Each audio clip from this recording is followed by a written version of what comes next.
அன்பரசி விஸ்வாஸ் சரியில்ல நாளைக்கு ரொம்ப எமோஷனல் டச்சிங்காக இருந்துச்சுன்னே சொல்லலாம். மிஸ் பண்ணாமல் ஃபுல்லோடையும் கேளுங்க. அதுக்கு முன்னாடி இந்த வீடியோ பிடிச்சிருந்துச்சுன்னா லைக் பண்ண பாருங்கள். ரொம்ப பிடிச்சிருந்துச்சுன்னா நம்ம சேனலுக்கு வந்து சப்ஸ்கிரைப் பண்ணி கண்டினியூஸாக ஆதரவு வந்து தாங்க. நம்ம கஸ்தூரி வந்து மாசா வந்து பேசிகிட்டு இருக்காங்க சிவகாமி கிட்ட.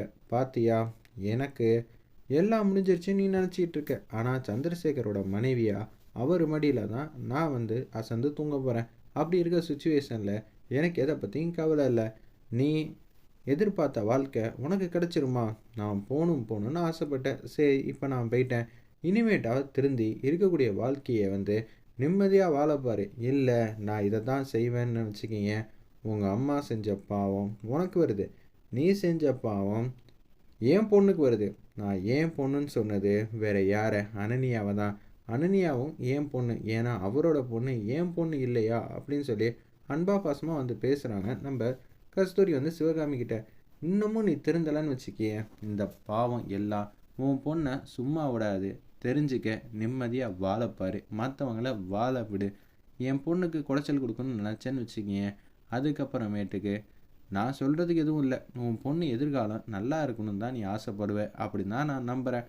அப்புறம் உன் சாமர்த்தியம், உன்னோட செயல், உன்னோட விருப்பத்துக்கு ஏற்ற மாதிரி தான் உனக்கும் உன் பொண்ணுக்கும் எல்லாமே அமைய போகுது. இனிமேட்டாவது மாற கற்றுக்க அப்படின்னு சொன்னேன். அவங்க மட்டும் பேரதிர்ச்சியாக வந்து நிற்கிறாங்க. சிவகாமி வந்து திருந்தின மாதிரி தான் ரியாக்ஷன் வந்து கொடுத்துக்கிட்டு இருக்காங்க. அந்த இடத்துல ஒரு பக்கம் ரொம்ப ஃபீலிங்காக வந்து அன்பரசி, அழுவாதம்மா, நீ அழுவுறத என்னால் பார்க்க முடியாது.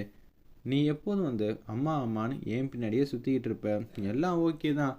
நீ ஒரு வாட்டி வந்து கோவப்பட்டு பேசுறது கூட என்னோட நன்மைக்காக தான் இருக்கும். யாரும் யாரு கூடயும் நிரந்தரமாக இருக்க முடியாது அன்பரசி. என்னால் நம்ப முடியல. நம்ப முடியாமல் இருக்க முடியலம்மா. எப்படிம்மா இது மாதிரிலாம் ஆச்சு? உன்னை இது மாதிரி பண்ணவங்கள நான் வந்து ஏதாவது ஒன்று பண்ணணுந்தாம்மா ஆசைப்பட்றேன் அப்படின்னு நண்பர் சொல்கிறாங்க. இந்த குணத்தை இப்படியே வந்து என்னோடையே விட்டுரு. நான் நிம்மதியாக வந்து போகிறேன். நீங்கள் எல்லாரும் வருத்தப்படாதீங்க. சிரிச்ச முகமாக இருங்க. சரியா? அன்பரசி, நான் இப்போ தானே சொன்னேன், யாரும் யாரு கூடயும் நிரந்தரமாக இருக்க முடியாது. ஒருத்தவங்க போவாங்க, இன்னொருத்தவங்க நமக்கு பிடிச்சவங்களா அமைவாங்க. இதுதாம்மா இயற்கை, இதுதாம்மா தத்துவம்.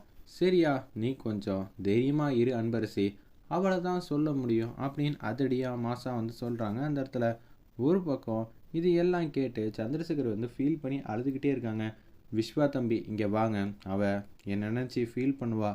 அம்மாங்கிற ஞாபகத்துமே தெரியாத அளவுக்கு என் பொண்ணை பத்திரமா பார்த்துக்க வேண்டியது உங்கள் பொறுப்பு அப்படின்னு சொல்லி விஸ்வாவோட கையும் நம்ம அன்பரசி கையும் வந்து சேர்த்து வைக்கிறாங்க. அந்த இடத்துல நம்ம கஸ்தூரி வேற லெவலில் எமோஷனல் சீனாக இருந்துச்சுன்னே சொல்லலாம். அந்த இடத்துல இது எல்லாத்தையும் நினச்சி ஃபீல் பண்ணி அழுதுகிட்டே இருக்காங்க ஒட்டுமொத்த குடும்பமும். கஸ்தூரி, எங்களை விட்டு போறியாமா? அத்தை, முதல்ல என்ன மன்னிச்சிருங்க அத்தைன்னு ஜானகி பாட்டிக்கிட்ட வந்து பேசுகிறாங்க நம்ம கஸ்தூரி. நாங்கள் உங்களை விட்டு போகிறேன்னு நினைக்காதீங்க. உங்களுக்கு பணிவிடையெல்லாம் செய்யணும்னு நினச்சி தான் இருந்தேன். ஆனால் என்னால் செய்ய முடியாமல் போயிடுச்சு. என்னை மன்னிச்சிருங்க அத்தை. என்ன கஸ்தூரி இப்படியெல்லாம் பேசிக்கிட்டு இருக்க? நான் தாம்மா உங்களை பார்க்க விடாமல் பண்ணிட்டேன். சின்ன வயசுலேருந்து நான் உங்கள் பக்கத்துலேயே இருந்திருந்தா நல்லா இருந்திருக்கும்ல. நான் செஞ்ச அந்த பாவத்துக்கு தான் இப்போ இது மாதிரி ஆயிடுச்சு அப்படின்னு சொல்லும்போது, ஏங்க, நான் எப்போதும் உங்களை தாங்க நினச்சிக்கிட்டு இருப்பேன். நான் இருக்கும்போதும் சரி, இல்லாமல் போனாலும் சரி, உங்களை சுற்றி சுற்றி தாங்க வந்துக்கிட்டு இருப்பேன். சரிங்களா? நீங்கள் அழுவாதீங்க. எனக்கு ஒரே ஒரு ஆசைங்க, உங்கள் மடியில் வந்து படுத்துக்கணும்னு. படுத்துக்கிட்டா அப்படின்னு சொல்லும்போது அதே மாதிரி வந்து கஸ்தூரி வந்து சந்திரசேகர் மடியில் வந்து அப்படியே வந்து தூங்கிட்டு இருக்காங்க. அப்புறம் தூங்க ஆரம்பிச்சிடுறாங்க. அந்த இடத்துல இதை பார்த்தோன்னு வந்து எல்லோரும் ஃபீல் பண்ணி அப்படியே அழுகுறாங்க. என்ன செய்கிறதுனே தெரில. அப்படியே சட்டு சட்டுன்னு கஸ்தூரிக்கு என்னென்ன செய்யணுமோ அதெல்லாம் செஞ்சுட்டு அப்படியே வந்து போயிட்டுருக்காங்க. நம்ம அன்பரசி மட்டும் வாசலில் உட்காந்துக்கிட்டு அம்மாங்கிற மாதிரி கதறாங்க நம்ம அன்பரசி. அந்த இடத்துல பத்மா வந்து இவ்வளோ நேரம் வந்து நல்லபடியாக வந்து பார்த்துக்கங்க எங்கள் பொண்ணுன்னு அந்த இடத்துல பேசியிருந்தா கூட நிச்சயம் அன்பரசி வந்து அவங்களுக்கு துளி கூட வந்து பிடிக்கலை. அவங்க கோபமாக தான் இருக்காங்க. அந்த இடத்துல ஒரு பக்கம் போயிட்டு வரப்போ இது சம்மந்தப்பட்ட விஷயத்தெல்லாம் வந்து சொல்லிட்டு அந்த இடத்துல புரிய வைக்கிறாங்க. வீட்டுக்கு வந்துடுறாங்க நம்ம சந்திரசேகரும். அவங்க கூட போயிட்டு வந்தவங்க எல்லாரும் வந்து வீட்டுக்கு வந்தோடனே, சரி சந்திரசேகர், நாங்கள் வந்து போகிறோம். பொண்ணை நீங்கள் பத்திரமா வந்து நீங்களே பார்த்துக்கோங்க. அம்மா, என்னம்மா பேசுகிற? உனக்கு மனசாட்சி இருக்கா? எனக்கு ஒன்றும் புரியலப்பா. இது மாதிரி சுச்சுவேஷனில் பொண்ணை கூட்டிகிட்டு வர்றது சரி வராது. அவள் இருக்கிற இந்த நிலைமைக்கு இந்த வீட்டில் இருந்தால் மட்டும்தான் அவளால் நிம்மதியாக வந்து இருக்க முடியும். ஏன்னா 3 மாதம் கழித்து நம்ம எதுவாக இருந்தாலும் பார்த்துக்கலாங்கிற மாதிரி தான் சொல்கிறாங்க. அந்த இடத்துல நம்ம பத்மா, என்னால் வர முடியாதும்மா. ஆன்ட்டிக்கிட்ட நான் வாக்குறுதி கொடுத்துருக்கேன். என்னென்ன கொடுத்துருக்கேன்? உங்கள் பொண்ணை நான் பத்திரமா பார்த்துக்கிறேன்னு. அதுக்கு நீ இந்த வீட்டில் இருப்பியா? நான் ஒன்றும் உன்னை இந்த வீட்டோட மாப்பிள்ளையா ஆக்கவே சொல்லலை, சரியா? இந்த வீட்டில் நம்ம சம்மந்தம் பண்ணியிருக்கோம். இந்த வீட்டில் எவ்வளோ கோடி ரூபா சொத்து இருக்கோ அதே கோடி ரூபா சொத்து இங்கே நம்மள்ட்டையும் இருக்குது. அதனால் நீ நம்ம வீட்டுக்கு தான் வரணும். என்னம்மா தராசு தட்டில் வந்து பாசத்தை எடை போடுறவங்க மாதிரி பணத்தை எடை போட்டு பார்க்குறீங்களா? பாசத்துக்கு முன்னாடி பணம்லாம் நிற்காதுமா, முதல்ல அதெல்லாம் தெரியுமா அப்படின்னு சொல்லி உச்சக்கட்ட கோபத்தில் வந்து பேசுகிறாங்க. அந்த இடத்துல நம்ம விஸ்வா வந்து மல்லு கட்டுறாங்க அவங்க அம்மா கிட்ட. நான் தான் சொன்னல, ஆன்ட்டி கிட்ட வாக்குறுதி கொடுத்துருக்கேன், உங்கள் பொண்ணை தங்கத்தட்டில் வந்து தாங்குறேன். இப்போ அன்பரசி வந்து தன்னந்தனியாக இருக்கா, ஃபீல் பண்ணிக்கிட்டு இருக்கா. அவளை விட்டுட்டுலாம் என்னால் துளி கூட ஒரு அடி இந்த வீட்டை விட்டுலேருந்து வெளியில் வந்து வர முடியாது. அன்பரசி எப்போ வராலோ அப்போ தான் நானும் வருவேன்.